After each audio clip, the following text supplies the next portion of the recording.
Les images qui suivent vont certainement vous choquer. Dans ces bacs, plusieurs tonnes de nourriture. Des fruits et légumes, des yaourts, des pizzas. Ces produits encore emballés ne vont pas être vendus pour finir dans nos assiettes, mais ils vont être déversés dans cet énorme broyeur. Même destination pour ces 200 kilos de pain et de viennoiseries fabriqués la veille. Ces denrées alimentaires, ce sont les invendus de la grande distribution. Et c'est comme ça tous les jours, dans cette usine de traitement de déchets, dirigée par Pierre Landel. Ça va bien? Oui, bien passé la collecte. Son broyeur détruit quotidiennement 160 tonnes d'aliments qui peuvent aussi provenir d'usines agroalimentaires. Comme ces dizaines de palettes chargées de milliers de boîtes de gâteaux, de biscuits apéritifs et même ces tonnes de bonbons voués à la destruction. Voilà, là, ce sont des friandises. Notre client n'a pas su les vendre par les circuits traditionnels. Comme la date de péremption est arrivée, ils n'ont pas le choix que de trouver un exutoire. Mais dans cette énorme quantité de marchandises, la plupart des produits ne sont pas du tout périmés. Comme ces biscuits, qui ont l'air tout à fait comestibles. Ça, c'est du déchet aujourd'hui. Donc ça, aujourd'hui, c'est du déchet. Voilà, le client nous le confie, on ne sait pas pour quelle raison. Et il souhaite le détruire parce qu'il a eu un problème au sein de sa chaîne de production ou logistique. Ça peut être aussi un problème d'emballage.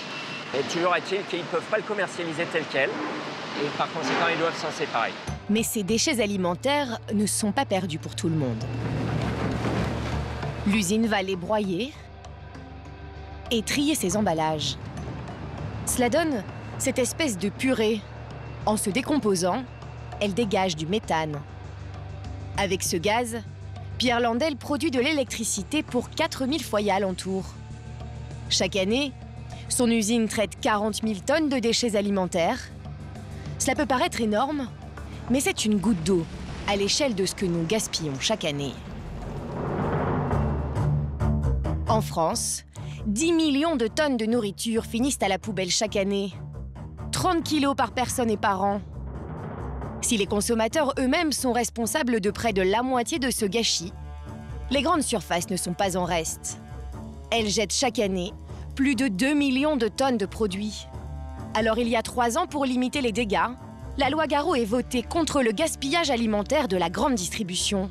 Elle interdit désormais aux magasins de détruire la nourriture invendue. Et pour les encourager à donner plutôt que jeter, l'État va mettre la main à la poche à coups de millions d'euros de réduction d'impôts. Je peux aller jusqu'à 300 ou 400 000 euros de crédit d'impôt par an. De quoi faire la fortune de jeunes entrepreneurs qui ont trouvé une nouvelle méthode pour éviter aux grandes surfaces de trop jeter. Mais cette loi a-t-elle fait réellement diminuer le gâchis de nourriture? Toutes les enseignes jouent-elles vraiment le jeu du don? Regarde, conserve. Alors ça, c'est fort. Révélation sur le grand scandale du gaspillage alimentaire de vos hypermarchés.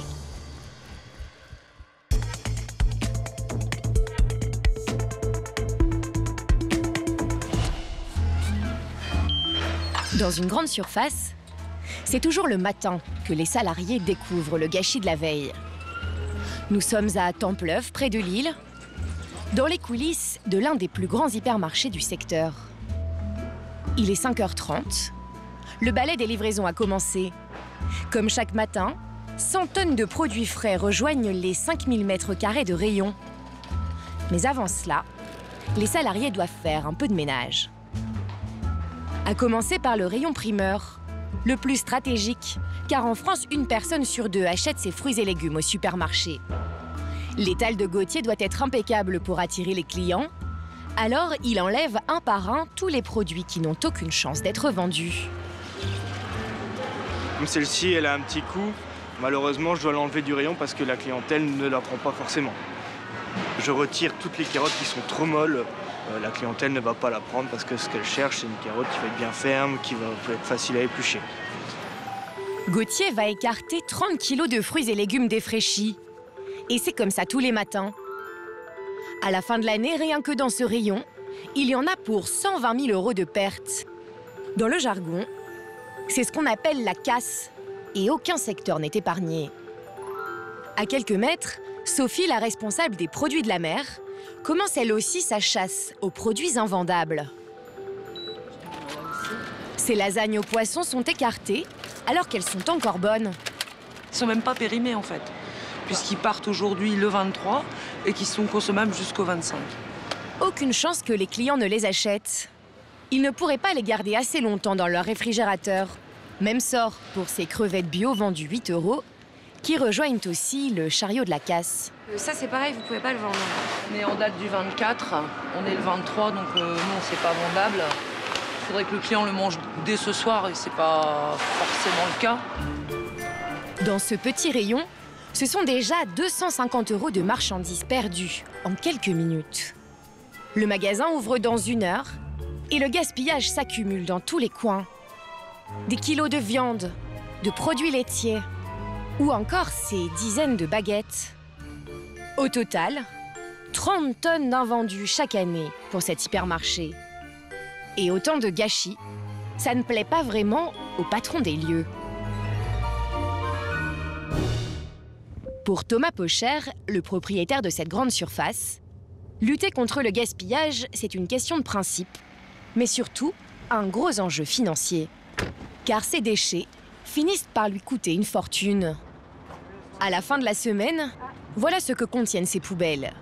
Et c'est plutôt rare qu'un patron d'hyper accepte de le montrer. Vous voyez, donc là, c'est pas top, hein, mais ça, vous voyez, c'est des produits qui ont chuté, qui sont souillés, qui sont dégueulasses. Et on retrouve effectivement les viandes hachées, un certain nombre de produits, du surgelé qui a dégelé. Donc voilà, tout ça fait quand même pas mal de volume, parce que donc on manipule presque 30 000 tonnes de marchandises à l'année ici, et il y en a forcément qui tombent un peu sur les côtés, hein, ça on n'est pas magicien. Entre la collecte des ordures et les taxes de recyclage, Thomas Pocher dépense chaque année 70 000 € pour ses poubelles. L'entrée des artistes en fait du magasin. Une coquette somme, Suivez-moi. mais ce n'est rien à côté de ce que lui coûte sa marchandise invendue. 700 000 € chaque année. Et le gaspillage, c'est bien souvent à son client que Thomas Pocher doit le facturer. J'ai besoin d'être performant en termes de prix, c'est-à-dire de coût. Si je génère 10% d'invendus, il faut bien que je vous les fasse payer à un moment ou à un autre. Si je génère qu'1% d'invendus, je suis moins cher que le mec qui génère 10% d'invendus. J'ai plus de clients, enfin, c'est aussi une bataille économique tout ça. Ainsi, entre le traitement des ordures et la marchandise perdue, le gaspillage coûte 770 000 € chaque année au magasin. Alors, pour limiter la casse, Thomas Pocher a mis en place des techniques très efficaces. 8h30, c'est l'ouverture des portes. Ce jour-là, 3000 clients vont déferler dans les allées du magasin. Et au rayon fruits et légumes, Gauthier leur prépare des paniers surprises. Quand il détecte un produit abîmé, il ne le jette plus, mais le place immédiatement dans ses cagettes. On essaye au moins de mettre un produit de chaque dans les caisses anti-gaspillage en fait. Pour être sûr de vendre ses cagettes, il va casser les prix. 3 € les 5 kilos. C'est 5 fois moins cher que sur l'étal d'à côté. Alors à ce prix-là, les clients ne font pas les difficiles. Comme ce couple, venu spécialement pour les cagettes de fruits et légumes défraîchis. C'est 3 €. Il y a brocoli, il y a des pommes de terre, du poireau, un pamplemousse et un chou. J'aime bien le principe de l'éco-gaspillage et moi je trouve que c'est un prix intéressant. Donc j'aime bien, mais malheureusement il n'y a pas assez de magasins qu'il faut. Une bonne affaire pour le client, mais surtout pour Thomas Pocher, le patron. Avec ses cagettes, il parvient à vendre chaque année 15 tonnes de fruits et légumes qui auparavant partaient à la poubelle. C'est une action qui n'est pas symbolique parce que ces 15 tonnes, ça va générer entre 10 et 12 000 € de chiffre d'affaires, que j'aurais pas fait sinon. Ça va m'économiser 3 à 4 000 € de coût de traitement déchets. Donc finalement, j'ose même pas dire que ça va finir par payer une partie du personnel qui est sur le rayon, à faire ce tri, à interagir avec les clients. Brader plutôt que jeter, ça marche dans tous les rayons. Comme à la boulangerie où là aussi, beaucoup de marchandises n'ont plus aucune chance de plaire aux clients. Comme ces baguettes, qui semblent avoir perdu de leur fraîcheur. On voit bien que de toute façon, c'est comestible, mais en termes de qualité, on n'y est pas. Ça, vous mettez pas en rayon. Ça, c'est terminé, ça va plus en rayon. Pour éviter la poubelle à ses pains de la veille, l'hypermarché va là aussi casser les prix. 3 kilos de pain pour 2 €. Donc action anti-gaspillage. Il n'en faut pas plus pour que les clients se jettent sur cette belle promotion. Il n'y a pas de petites économies. J'ai acheté un sac de pain de la veille pour les animaux, pour faire du pudding, puis éventuellement congelé, parce que comme c'est du pain d'hier, 24, aujourd'hui nous sommes le 25, et il est encore bon jusqu'à demain. Mais malgré ses efforts pour revaloriser un maximum d'invendus, ce magasin finit tout de même la journée avec des kilos de nourriture dont personne ne veut. C'est quoi, Thomas, là? C'est les invendus du jour. Ça, c'est des produits qu'on a retirés de nos rayons parce qu'ils sont plus assez frais pour être vendus. Ils sont tous consommables. Rien qu'aujourd'hui, presque 2000 € d'invendus. On y retrouve les lasagnes du rayon poisson. Et vous allez voir que le patron a un dernier moyen pour ne pas jeter cette marchandise. Mieux encore, il va réussir à rentrer dans ses frais. Et c'est un peu grâce à Christine et Philippe, des bénévoles de la Croix-Rouge, venus récupérer gratuitement ces invendus. On est venu ce qu'on appelle le faire la ramasse. Cette nourriture, l'association va la distribuer dans la journée à ses bénéficiaires, de plus en plus nombreux dans le Nord. Là, on va servir environ 30 à 35 familles, puisqu'il y en a des nouvelles qui arrivent aujourd'hui. Donc, avec des enfants, des conjoints, ça représente beaucoup de monde. Heureusement qu'on a quand même des partenaires qui nous donnent. Et voilà. Et voilà. Mais ce don n'est pas totalement désintéressé pour Thomas Pocher. Avant de partir, les bénévoles doivent lui signer un document officiel qui va faire toute la différence pour les finances du magasin.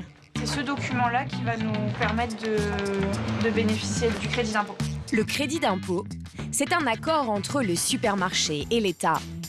Si la grande surface accepte de donner 1 000 € de marchandises à une association, l'État va lui rembourser une partie de ses impôts, l'équivalent de 60% de la valeur des produits donnés, soit 600 €. Et c'est très avantageux pour le patron. Grâce aux dons alimentaires, il a quasiment divisé par 2 le montant de ses impôts. Grosso modo, je peux aller jusqu'à 300 ou 400 000 € de crédit d'impôt par an. C'est une loi qui a plus de 30 ans et il suffit de s'en servir. Pour s'en servir, il faut y passer un peu de temps, mais le crédit d'impôt, c'est plusieurs centaines de milliers d'euros à la fin de l'année, donc c'est un truc qui fait du sens. Résultat, entre ses réductions d'impôts et ses méthodes anti-gaspillage, Thomas Pocher parvient à économiser 330 000 € par an. L'année dernière, l'État a accordé à la grande distribution 372 millions d'euros de réduction d'impôts pour l'encourager à donner. Une somme colossale qui a donné une idée à de jeunes entrepreneurs. Gagner de l'argent en limitant le gaspillage des supermarchés. Dans le nord-ouest de la capitale, c'est le pari qu'ont fait Jean Moreau et Baptiste Corval. Voilà, c'est là, n'est-ce pas? Bienvenue. Ils connaissent un succès fulgurant. Waouh, c'est génial. En 4 ans, leur entreprise atteint déjà 10 millions d'euros de chiffre d'affaires. À tel point qu'ils doivent sans cesse s'agrandir. Voilà leur prochain bureau, 500 mètres carrés, en cours d'aménagement. C'est déjà les 5e bureaux qu'on a en 5 ans. Ouais. Quand ils lancent leur affaire en 2014, les deux amis n'ont que 1 000 € en poche. Mais une intuition va faire leur réussite. Ils l'affichent même dans leur bureau. Ça, c'est 2014, dans le 2e bureau déjà. On a découvert regardé ce qu'il y a dans vos poubelles et on a vu la curiosité d'aller voir ce qu'il y a dans les poubelles et on s'est dit en fait on va être des alchimistes et on va transformer ce tas de problèmes en solutions et en or. Donc c'est l'illumination. Ils fondent alors Phénix. À l'image du célèbre oiseau qui renaît de ses cendres, ils veulent donner une seconde vie aux invendus alimentaires. Pour cela, ils ont déjà recruté 80 salariés qui travaillent avec les plus grands noms du secteur, comme Franprix, Carrefour ou encore Casino. Si les grandes surfaces font appel à eux, c'est que la promesse est alléchante. Vider leurs poubelles, augmenter les ventes et leur éviter des millions d'euros de pertes. La grosse majorité, l'écrasante majorité signe pour des raisons économiques. Ils comprennent bien l'intérêt, réduction de coûts, optimisation du chiffre d'affaires et de la fiscalité. Et si par ricochet, ils ont un impact social, environnemental, ils en sont fiers, très bien, mais c'est pas ce qui va driver leur décision d'achat. Aujourd'hui, près de 1000 points de vente ont confié leurs invendus à Phoenix. Sur le terrain, la société a déployé une quarantaine de commerciaux. Alors, comment font Jean et Baptiste pour gagner des millions d'euros avec les poubelles des supermarchés? Sur la côte atlantique, nous partons à Souston, une petite commune des Landes. Près de l'océan, Élise Madrange est une personne très appréciée des clients de cet hypermarché. C'est un peu grâce à elle que bien souvent ils y trouvent de bonnes affaires. Je cherche le caddie zéro gâchis qu'ils doivent être en train d'utiliser pour faire la date courte. Bonjour, bonjour. Il y a un an, Phoenix a mis en place un nouveau système de promotion pour réduire les invendus de ce magasin. L'arme fatale d'Élise, c'est cette étiqueteuse qui calcule des promotions pour écouler les articles avant qu'ils ne soient périmés. En fait, ce terminal va connaître tous les prix d'achat et tous les prix de vente des produits utilisés dans le magasin, vendus dans le magasin. Et à partir de là, on va nous paramétrer des pourcentages de remise automatiques pour faciliter la tâche au magasin. Exemple avec ces dés de jambon qui périment dans 2 jours. Aurélie, la chef de rayon, veut leur éviter la poubelle pour ne pas perdre d'argent. Donc je vais saisir la quantité de mon produit directement sur la machine. Donc là j'en ai un. Je vais le scanner juste là. Mon étiquette sort. Je la récupère et je viens la coller donc directement sur mon ancien code barre. La machine décide d'une réduction de 30%. Le prix passe de 1,61 € à 1,12 €. Puis les barquettes rejoignent cet espace date courte, spécialement aménagé par Phoenix pour les produits bradés. Ça fonctionne très bien. On a nos petits habitués qui viennent tous les jours et qui se dirigent directement donc, sur ce pôle-là. Et ça fonctionne très bien, ouais. Mais pas question pour Élise de trop brader. Le risque, ce serait de déplacer le problème du gaspillage du supermarché vers le consommateur. Si on vend d'un coup un produit à 80% de réduction, le client va se jeter dessus. Quelque part, il va acheter plus que ça.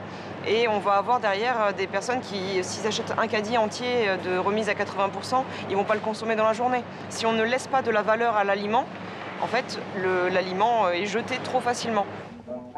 Mais ce n'est pas la seule raison. Si Élise ne veut pas trop baisser les prix, c'est que sa société se rémunère en prenant une commission de 30% sur chaque article vendu grâce à son étiquette. Par exemple, si cette tarte aux pommes trouve preneur à 3,43 €, Phoenix gagnera 1 €. Mais elle a un autre moyen de gagner bien plus d'argent. Cela se passe en coulisses, où là aussi, les associations viennent récupérer les invendus du jour. Bonjour. Bonjour, vous allez bien? Et vous Ici, contrairement au magasin de Thomas Pocher, c'est Élise et sa société qui s'occupent de la collecte. L'hypermarché n'a rien à faire. C'est même elle qui a trouvé l'association. Les Restos du Cœur de la commune, ravis de son travail. Il faut gérer le chariot sauvage. Ouais, aujourd'hui, c'est une grosse journée. Mais c'est bien, c'est bien. Pour l'hypermarché, un gain de temps et donc d'argent. Il n'a pas à mobiliser ses propres salariés, juste à payer Phoenix. Le petit tampon qui va bien. Là aussi, le magasin va bénéficier d'une baisse d'impôts grâce à ses dons. Voilà. Là, aujourd'hui, il y a eu un total ici en don direct du magasin de 1 289,50 € de dons. Sur cette somme, le magasin récupérera 60%, soit 773 € d'impôts en moins à payer. La société Phoenix prendra ensuite sa commission sur ce bonus fiscal, 30%, soit 232 €. C'est gagnant, gagnant, gagnant, donc c'est gagnant pour le magasin, gagnant pour les associations et gagnant pour nous. Sinon, on ne se rémunère pas. Donc s'il y a des mois, par exemple, où on est mauvais, mettons, c'est-à-dire qu'on ne fait rien en augmentation de vente et on n'a pas amélioré le don alimentaire parce qu'on n'a pas trouvé d'association, pas de solution ni rien, eh bien on ne se paye pas. Entre les produits vendus en solde et les dons aux associations, la société gagnera ce jour-là 650 € avec cet hypermarché. Lutter contre le gaspillage, a priori une excellente affaire pour Phoenix. Pourtant, ce business est fragile. Il peut s'arrêter du jour au lendemain. Pour le comprendre, nous nous invitons à la distribution du jour dans l'antenne des Restos du Cœur de Souston. Un sac de salade? Non, c'est bon. C'est bon? Ici, 150 personnes comptent sur l'association pour se nourrir. Toutes vivent sous le seuil de pauvreté et ont souhaité garder l'anonymat. Des carottes râpées, c'est très bon, oui. Voilà. Merci. C'est toute notre fortune d'ailleurs. Tout ça pour tout le monde. Ce jour-là, faute de dons suffisants, les steaks hachés sont distribués au compte-gouttes et les compotes à l'unité. On rationne parce qu'on n'a pas été livrés. Voilà, donc du coup, il y a des livraisons qui ne sont pas arrivées et il y a beaucoup de familles qui vont passer. Donc malheureusement, on est obligé d'aller toute seule, la dame. Donc. En moins d'une heure, les stocks sont épuisés. Car ce jour-là, c'est tout ce qu'Élise a pu fournir au Resto du Cœur. Parfois, les dons des magasins peuvent brutalement chuter et certains de ses clients disparaissent du jour au lendemain. Pour comprendre les limites de ce système, nous prenons la route de Pessac, près de Bordeaux. C'est là que se trouve l'un des plus gros hypermarchés de la région. Pendant 2 ans, ce géant casino a fait appel à la société Phoenix pour distribuer ses invendus aux associations locales. Mais étrangement, depuis 6 mois, Élise et ses bénévoles ne sont plus les bienvenus. C'est ce qu'aurait remarqué une chef de rayon, interrogée en caméra cachée. Excusez-moi de vous déranger. Bonjour, je me permets de vous poser une question très directement. Oui, dites-moi. Est-ce qu'il y a encore des dons alimentaires de ce magasin en ce moment? Ah, alors ça, faut voir le responsable. Je peux pas vous dire plus. Vous, ce matin, vous les avez vus? Ah, qui ça? Les associatifs. Non, je n'ai vu personne, moi, ce matin. La dernière fois, c'était l'été dernier? Oh, ouais. L'été dernier? Ouais, au moins, hein. Ouais, Pas vous dire de bêtises, mais... Faudrait que vous voyiez avec le responsable. D'accord.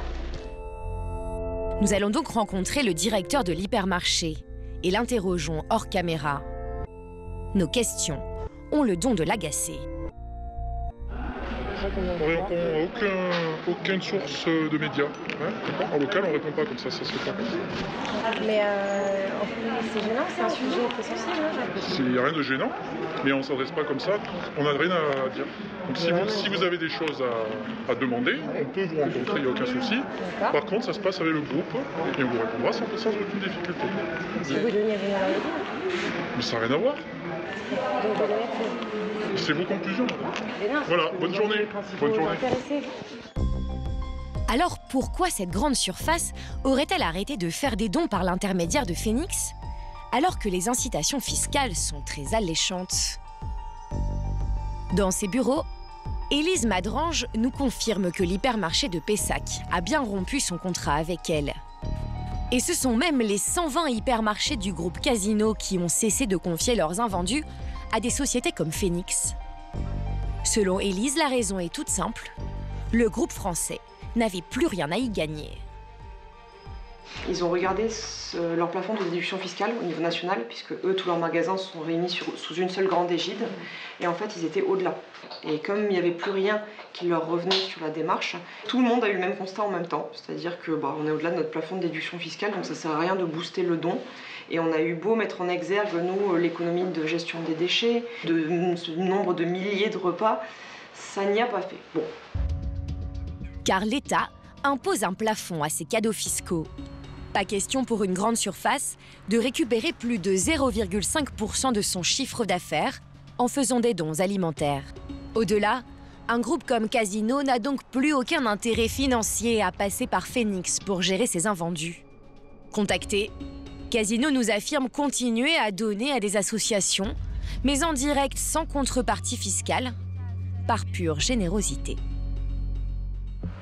Alors, quand il n'y a plus d'avantage fiscal, certaines enseignes n'hésitent pas à se mettre hors la loi pour se débarrasser des tonnes de nourriture qu'il leur reste chaque jour sur les bras. C'est ce que nous allons constater à la nuit tombée, à Toulouse. Donc on va s'introduire à l'intérieur des supermarchés. On va rentrer avec nos gants, nos sacs. On va récupérer tout ce qui est comestible. Et après, on fait d'autres supermarchés, on enchaîne comme ça. Voilà. Aurélien et les membres de son collectif se préparent pour une opération commando. Ils s'appellent les Gapilleurs et sont un peu les Robins des Bois du gaspillage. Dans leur viseur cette nuit, les poubelles d'une grande surface des environs. Voilà, et là on peut voir sur ce supermarché les stocks et les poubelles qui sont dans ce coin-là. Et ça, c'est ce qui nous intéresse. Aurélien et son équipe sont persuadés que les magasins jettent la nourriture plutôt que de la donner. Ils veulent la récupérer pour la distribuer eux-mêmes aux plus démunis. Et leur méthode est radicale. Ils entrent à l'arrière des supermarchés pour accéder à leurs poubelles, sans se faire remarquer. Et les télés, tout ce qui est lanterne et tout, frontal là, au sol. Ça va, il y a du pain. Dans cette première poubelle, des dizaines de baguettes encore emballées. C'est encore bon, quoi. Mais il y a mieux dans la benne voisine. Tiens, regarde, on peut même s'en servir de cale. Regarde, conserve. Alors ça, c'est fort. Quand même. Ça, c'est rare, ça. Là, on est sur du 2021. Elle n'est pas souillée, hein, elle n'est pas cabossée, elle est intacte. On peut la mettre dans le carreau. Au fond de la poubelle, ils trouvent même un lot de 10 conserves, encore consommables plusieurs années. Et cela est illégal. Un petit maquereau à la moutarde. Là, on en a, on en a pour tout le monde, là. Jeter des denrées non périmées comme ces conserves est interdit par la loi Garot depuis 2016. Le magasin encourt 3 750 € d'amende. En quelques minutes, les Gapilleurs ont rempli plusieurs cabas de nourriture. Il y a du pain, du lait, des yaourts et de la salade. Mais pas seulement. Serviettes hygiéniques, produits de toilette, des articles qui coûtent cher et qui manquent cruellement aux associations. Une brosse à dents, médium, dans les poubelles. Qu'est-ce qui s'est passé? Ah mais là je reste sans voix, je ne sais pas.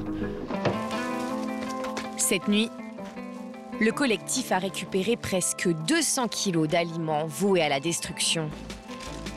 Chaque année, la grande distribution jette encore 2 millions de tonnes de nourriture, alors qu'aujourd'hui en France, une personne sur 5 déclare ne pas manger à sa faim.